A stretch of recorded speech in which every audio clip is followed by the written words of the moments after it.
eksenang bumibida sa social media. Ang mga eksenang pag-uusapan ngayong araw na siguradong insta-updated ka. Insta-scoop, insta-spotted, insta-connect sa Eksena Roundup. Insta-scoop, Kiefer Ravena dumami ang intriga mula nang maging artista. Halos kabi-kabilang issue ang ibinabato ngayon sa hardcore superstar. Simula nang pumasok ito sa showbiz. Matapos sa pakikipag-break nito sa volleyball player na si Mika Reyes, bigla itong inilik kay Jasmine Curtis Smith. At nang pareho nilang sinabi na walang namamagitan sa kanila, kay super phenom naman na si Alyssa Valdez na link si Kiefer. Sa latest post ng fashionpolice.com, umani na mga comments ang entry na, "Who's that girl with Kiefer Ravena?" Maraming nagsabi na si Alyssa ito at marami rin ang nagbato na parang hindi maganda na ang magkaibigang Mika at Alyssa pa ang pinormahan ng basketballista. Tikom pa rin ang bibig ni Kiefer sa issue at mukhang mas abala ito sa kanyang pagbabasketball at sa pagganap sa sitcom ng TV5 na No Harm, No Foul. Mukhang kinakaya na rin ni Kiefer na i-handle ang mga showbiz chismis. Insta update! NBA superstar and Indiana Pacers forward Paul George nasa bansa na. Dumating sa bansa ang NBA superstar noong nakaraang linggo para maging guest of honor ng Nike's House of Fries. Maliban sa pagbubukas ng House of Fries sa Mandaluyong na kung saan ibinisita ito ni Paul George at personal na nakilala ng 24 chosen players para sa nasabing proyekto, layunin din ng sikat na NBA player ang gumawa ng isang documentary kung saan makakaharap niya ang mga talented street ballers sa bansa. And from basketball superstar, R&B king Chris Brown dumating din sa bansa.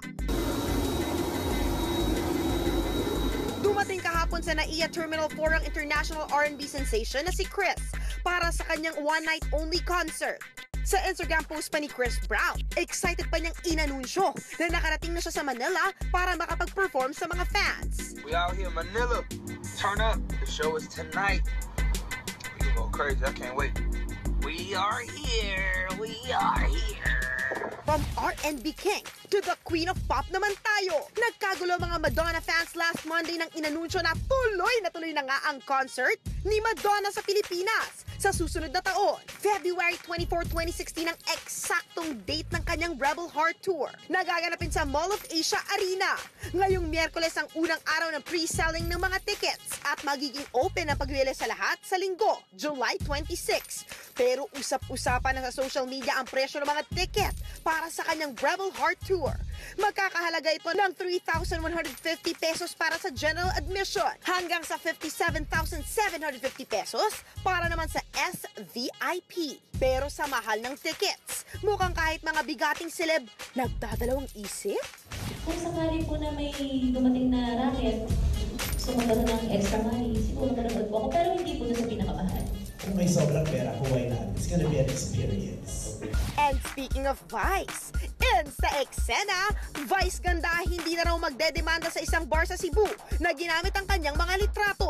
Sa presscom ng Platinum Karaoke kung saan napili siyang ambassador, sinabi niyang mahal niya ang mga taga Cebu, kaya hindi na raw siya magdedemanda. Wala akong commitment sa kanila. Actually, they sent me an apology letter. Actually, gustong magreklamo ng management, pero sabi ko, wag na lang kasi mabait naman yung mga Cebuano sa akin. Insta update, bigating stars, magsasama-sama sa PhilPop 2015. Kasama sa mga finalist bilang interpreters na Donalyn Bartolome, James Reid, Kian Cipriano and Nadine Lustre, Jenky Vidal, John Santos, The Company, Side A at marami pang iba. Bigatin na ng mga hosts na Mark Bautista, Bella Padilla at Sam Pinto. Matatapos ang botohan sa July 25 na kung saan ang tatanghaling grand winner ay mag-uuwi ng 1 milyong piso. Mapapanood ang finals night ng PhilPop Loud and Proud sa July 25. 10 p.m. dito lang sa TV5. At yan ang Eksena Roundup!